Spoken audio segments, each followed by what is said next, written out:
SHH, dearie, none of that matters now. But I don't understand. She nearly wailed. We stopped at a roadside stand. You bought me a dime packet of posies and then I'm here.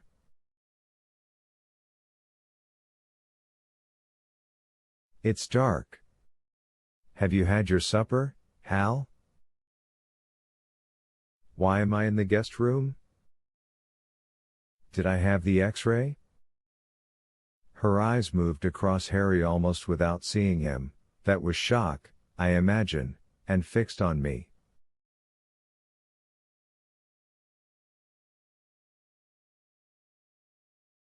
Paul? Did I have the X-ray?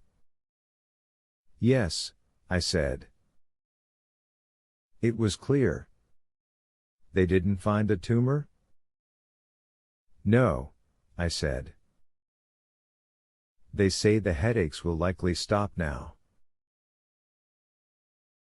Beside her, Hal burst into tears. She sat forward and kissed his temple. Then her eyes moved to the comer. Who is that Negro man? Why is he in the corner? I turned and saw John trying to get up on his feet. Brutal helped him and John made it with a final lunge. He stood facing the wall, though, like a child who has been bad. He was still coughing in spasms, but these seemed to be weakening now.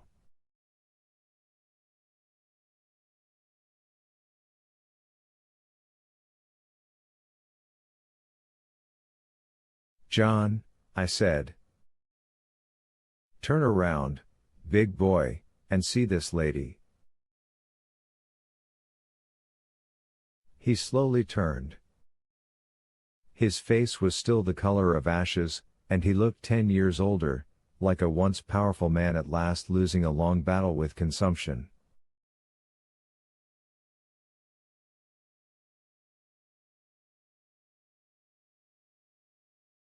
His eyes were cast down on his prison slippers, and he looked as if he wished for a hat to ring.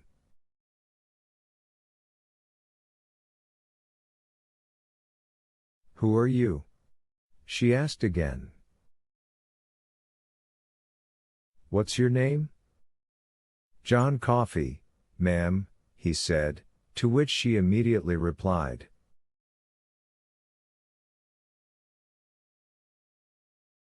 But not spelled like the drink.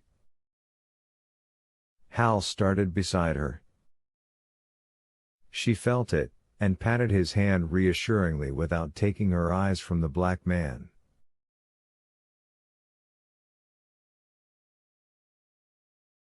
I dreamed of you, she said in a soft, wondering voice. I dreamed you were wandering in the dark, and so was I. We found each other. John Coffey said nothing. We found each other in the dark, she said. Stand up, Hal, you're pinning me in here. He got up and watched with disbelief as she turned back the counterpane.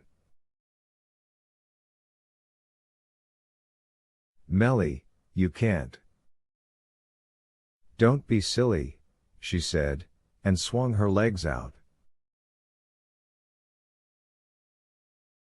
Of course I can.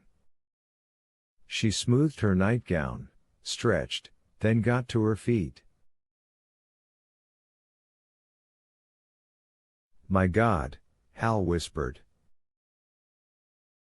My dear God in heaven, look at her. She went to John Coffey. Brutal stood away from her, an odd expression on his face. She limped with the first step, did no more than favor her right leg a bit with the second, and then even that was gone.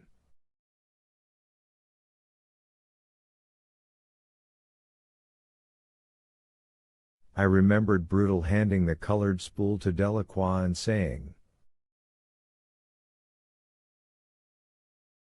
"Toss it, I want to see how he runs." Mr. Jingles had limped then, but on the next night, the night Dell walked the mile, he had been fine.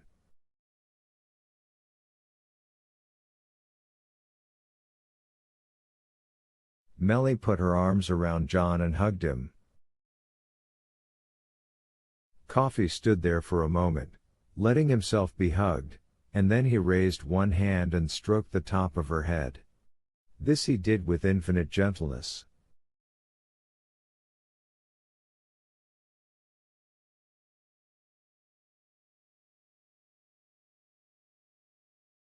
His face was still gray. I thought he looked dreadfully sick.